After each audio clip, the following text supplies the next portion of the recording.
Quiet, please. Quiet, please.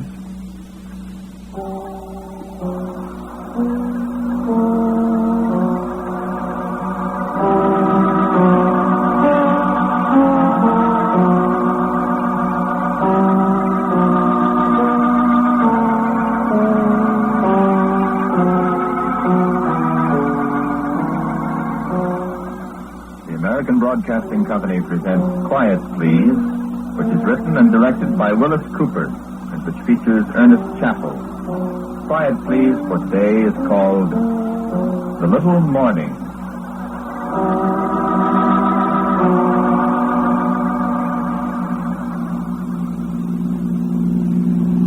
Thank you very much for picking me up.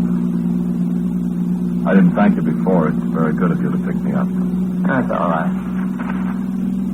I've been waiting there quite a while, there where the road turns off. It was cold standing there.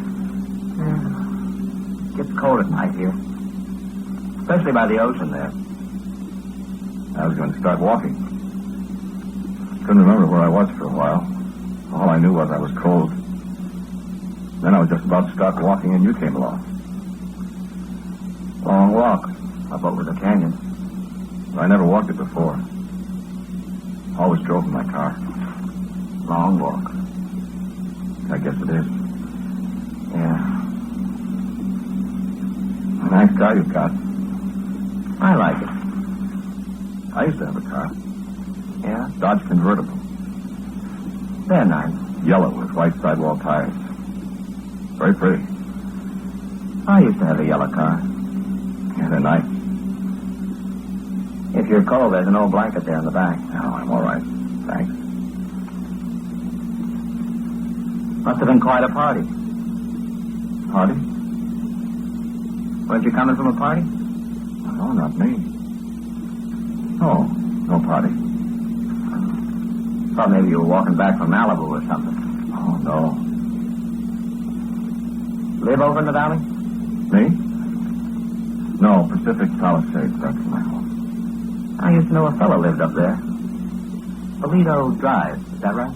Well, there's a Toledo Drive. Right across from Arthur Lake. You know, Dagwood? I know the place. Got a tennis court. Bolin, his name was. A radio fella. Yeah, I know him.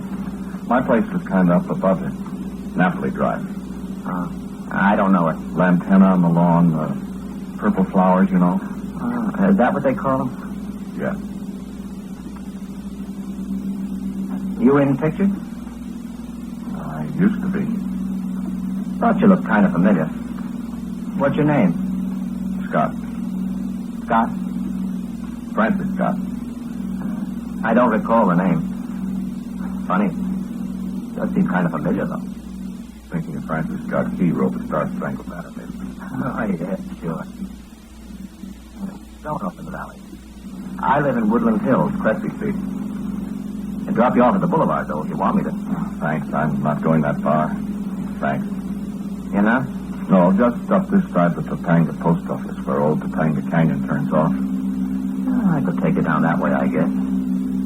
Get back to the boulevard over Mulholland Drive. Come out by the actor's home up at Calabasas. Oh, no thanks, really. This time of the morning, you want to get home? It's all right. Thanks. Really. Well, okay. I work at Douglas Aircraft over in Santa Monica. Night shift. Oh. Drive over to Topanga Canyon here 5 days a week this time of the morning. Know every turn. That's so? Except last year when we had the fire. Oh. Yes. Worst fun we had in years. Worse since that one 4 or 5 years ago when the Woodland Hills Country Club burned down. Yeah, I know. I had to come over Santanella to Sepulveda, and then over Sepulveda to the valley, and then on out. Inconvenient. I suppose. A lot of beautiful homes burned up out here. I remember. Not here. Up farther toward Fernwood. Up toward the summit. I remember. You said you were going up toward Fernwood. Yes, that's right. you have a place up there? No. A friend of mine did. He get burned out? She. Yes, she. What? She was killed. Oh. Why, I'm sorry. Yes. Movie gal? Yes. Yes, she was in pictures. What was her name? Rosita. Rosita Sandoval. Sandoval. I don't think I knew her. No, I suppose you didn't. She wasn't very important. Except to me. What? We were going to be married. Oh. Gee. Today. Gee. My birthday. Gee, that's really rough. Scott, did you say your name? Scott, that's right. Scott. Francis Scott. No, I guess not. I was thinking that. Say, that is tough. I'm awful sorry. It's all right. What'd you say? I said it's all right. I'm going to see her. I'm sorry. I thought... No, I said I'm going to see her.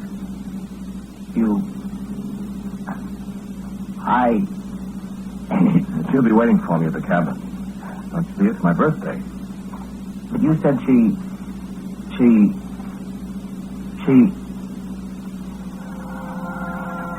Down on Occidental Boulevard, right off Olympic. That's where I met Rosita. 2 months before my birthday last year. You've never been in a cartoon studio, I suppose, have you? Like Mickey Mouse? Rosita and I have worked there. I was an animator at the studio. Rosita was a painter. You said... What? Excuse me for interrupting. Part of the studio where we worked was... Well, it still is. There's a long, low extension on the studio. We always called it a deck. Kind of like the deck of a ship.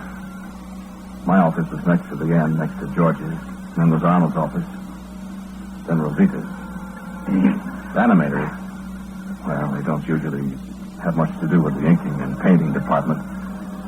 But I got to know Rosita. I don't know much about cartoons. It's not important. I was an animator, I said. I made the sketches for the action of the picture. Key sketches. Then the in-betweeners make the rest of it. Rosita painted cells. I see. The individual action drawings on celluloid. Oh, that's the way you do it.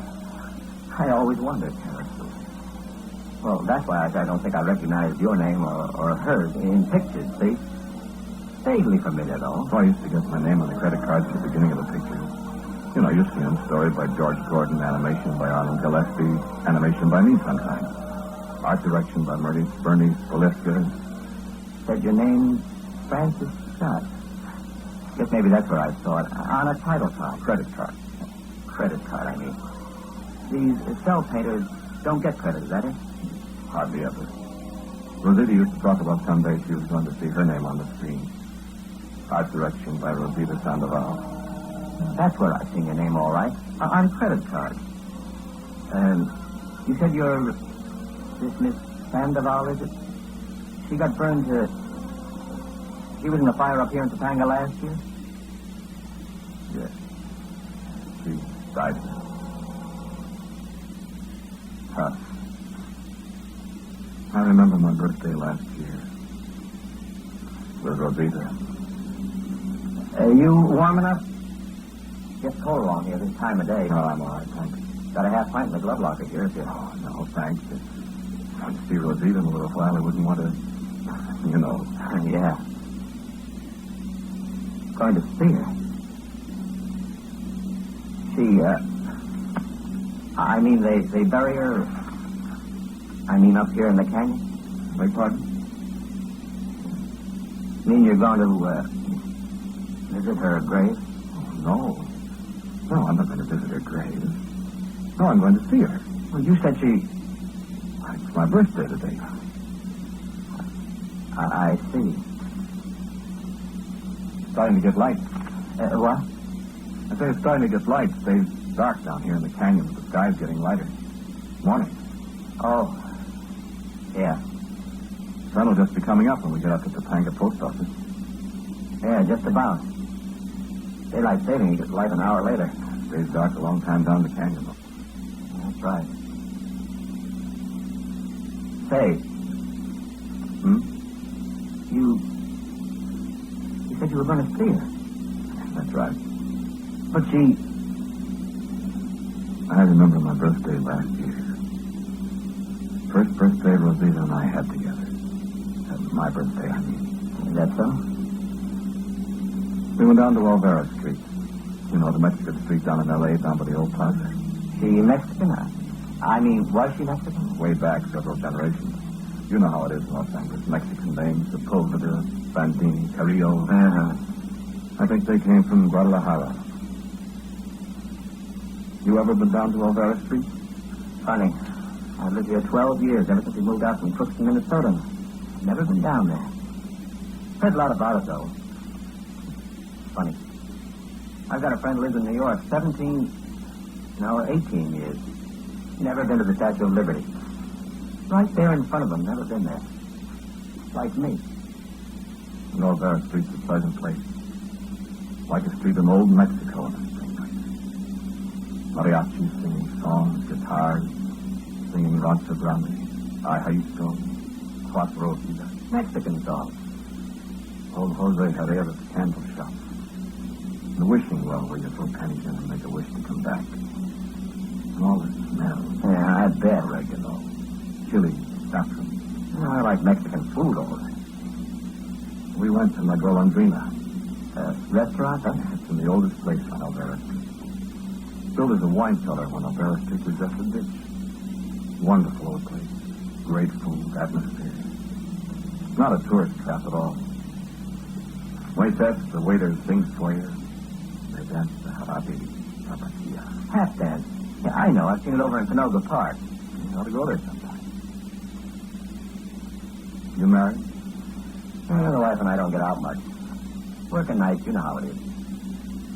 Rosita and I went to La Golondrina that night. Night before my birthday. Stayed there till closing time. Then it was my birthday. Fun. A year ago this morning. It seems a million years ago. I suppose. We're all by ourselves in the corner opposite the bar, just the two of us. The place was practically all dark. We didn't even know what time it was. Just Rosita. Rosita didn't know it was my birthday. I hadn't told her. And I remember we've been sitting there a long time, just looking at each other. Candlelight, candles stuffed in wine bottles, burning low and dropping towel on the tablecloth. Perfume candles, Jose Herrera's, Baber. Not saying anything for the longest time. I remember the waiter whispering over in the corner up by the bar. I said, "What are you going to give me for my birthday, Rosita?" Your birthday, Francis? Sure. It is now. 3 o'clock in the morning on my birthday. Oh, you didn't tell me it's your birthday. I'm telling you now, honey. Why didn't you tell me before? Forgot it. What do you want for your birthday? You. Why, sir. No kidding, darling. How about it? Will you marry me? Oh, you. Be a nice birthday present. Will you? We couldn't get married today. We could stay up the rest of the night, then go over to the city hall and put in for a license and the examination and stuff. And in a couple of days, 3 days. I can wait. If you'll say yes. On my birthday. Your birthday. May 15th, 1918. Oh, you should have said so before. Why? There's some manganitas for you. Who? The things here. Moises, Henny, and the others. Well, what's Manita? The little morning. You being Mexican now? In Mexico, in the old days, they used to come to your window on the morning of your birthday and sing Las Mañanitas. Oh. Yes, Senora Castilla de Bondo's daughter was here a long, long time ago. When one of the guests had a birthday, the kids all come around your table in a little procession with lighted candles, and they sing to you. It's a sweet custom. Gee. I wish I... I wish you had, too. Lighted candles. And they blow them out at the right time in the song. What right time? The part that goes... Let me see now. El terreno de la China me quisiera hacer favor de apagar su linternita mientras que pasa mi amor. Beautiful. And that's where they blow out the candles. Why? If the watchman at the corner wants to help me, he could try. Just blow out your little lantern when my sweetheart passes by. Wonderful, darling. You know it all? Well, I've heard it all my life, every birthday. Oh, sing it for me for my birthday. Oh, no, not you. Well, nobody will care. Go on. Darling. Well, it's really supposed to be sung to a girl. I don't care. Sing it to me. And then I'll learn it and I'll sing it to you on your birthday. Rosita. Yo te amo.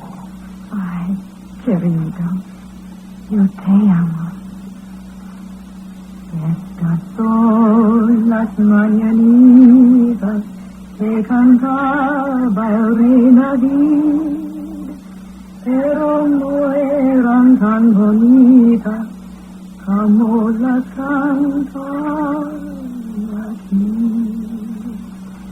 Despierta, bien despierta, mira que ya amaneció, ya amanece, que amanece, rosita blanca de licor.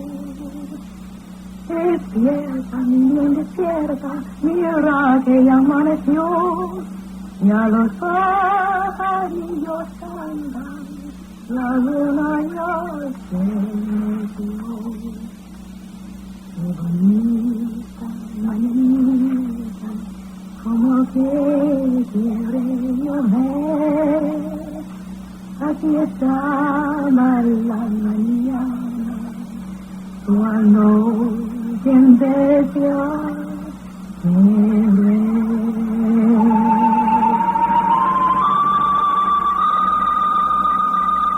Rosita. Darling. Qué bonita mañanita. Beautiful, beautiful morning.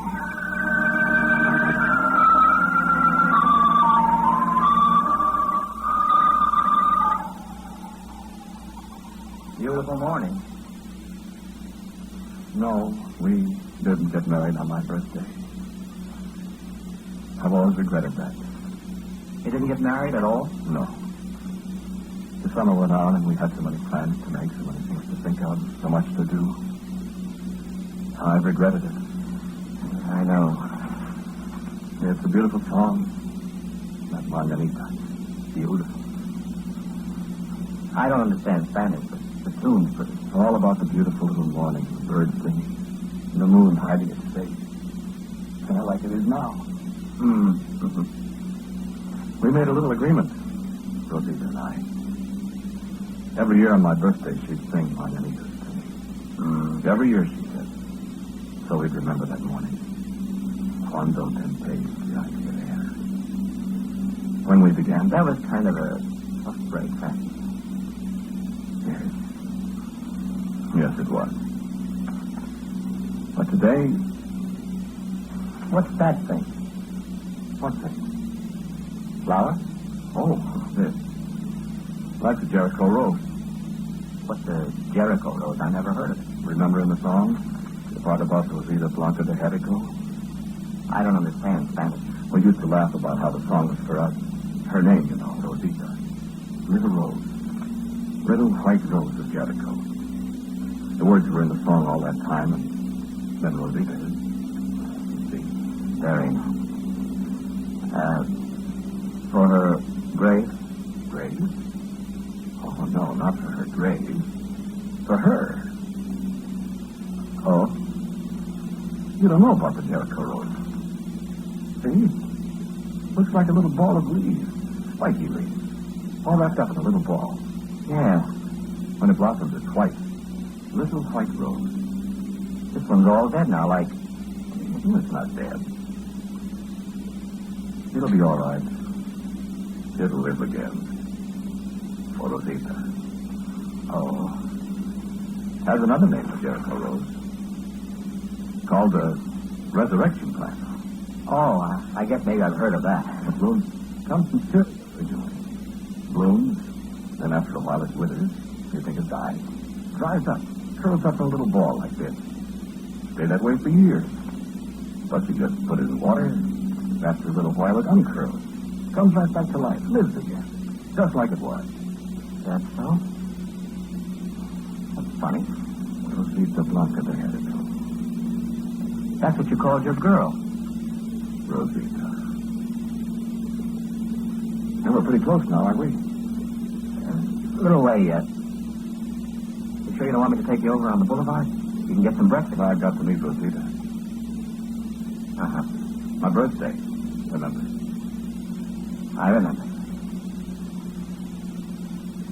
How long that Jericho Rose of yours been with her that way?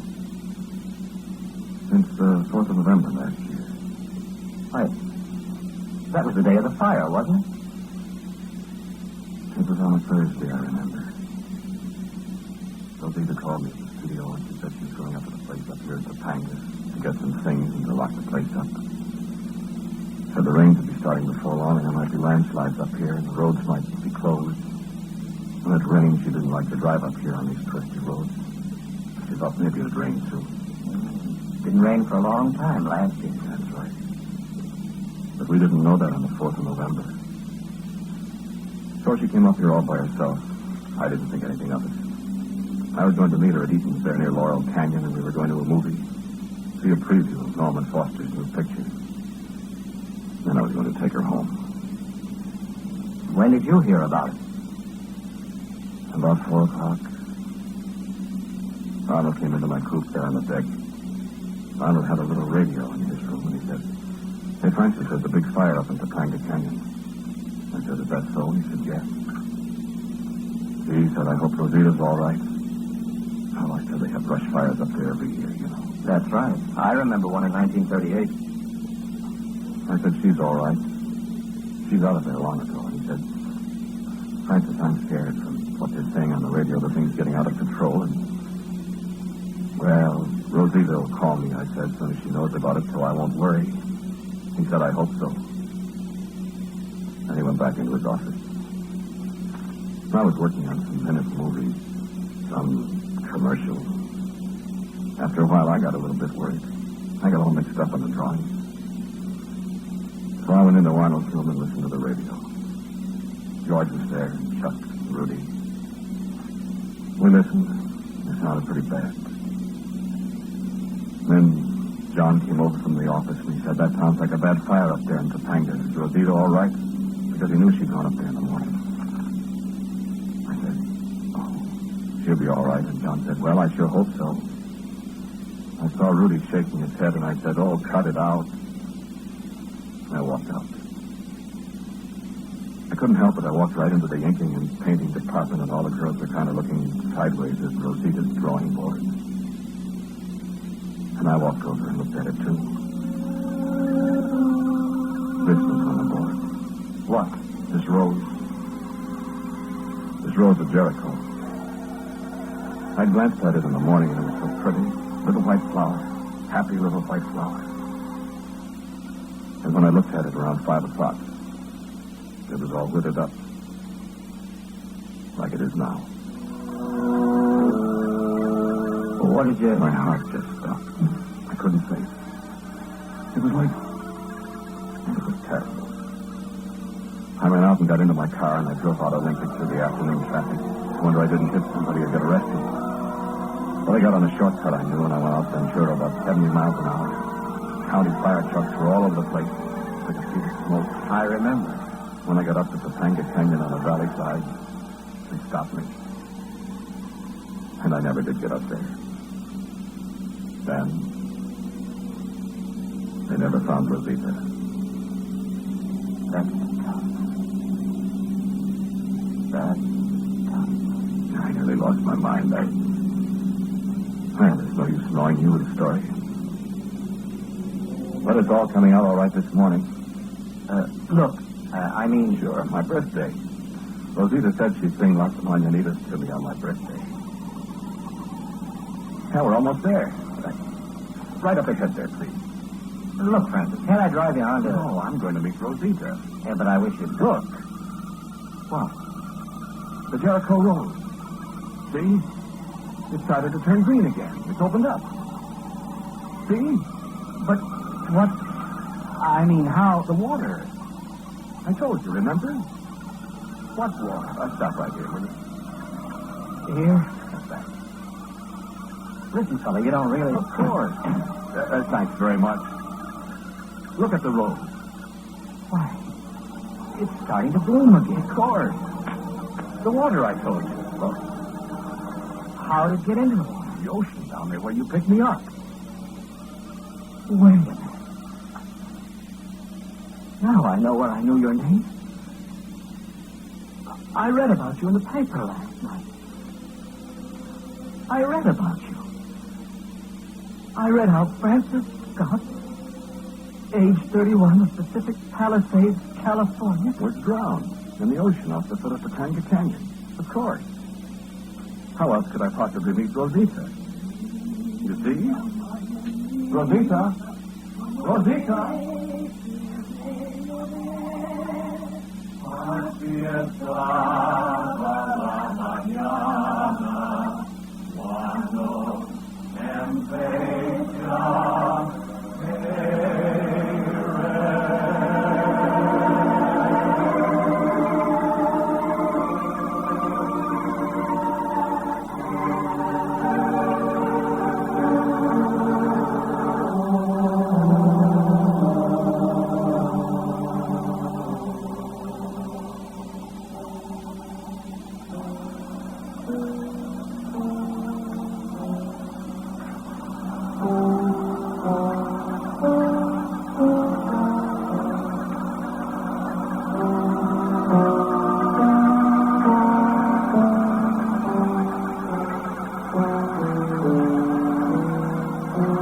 The title of today's Quiet Please story is The Little Morning. It was written and directed by Willis Cooper. The man who spoke to you was Ernest Chappell. And Rosita was Betty Raggi. The man was Merrill E. Jones. Music for Quiet Please is as usual played by Albert Berman. Now for a word about next week, here is our writer-director, Willis Cooper. Thank you for listening to Quiet Please. This is the last broadcast of these stories at this time. Beginning next Saturday, May 21st, Quiet Please will be heard over your ABC station at 9 p.m. Eastern Daylight Saving Time. Saturday nights at 9 p.m. instead of Sunday afternoon. We hope you'll be with us to listen to the oldest man in the world. And so until next week at the same time, I'm quietly yours, Ernest Chappell. This is ABC, the American Broadcasting Company.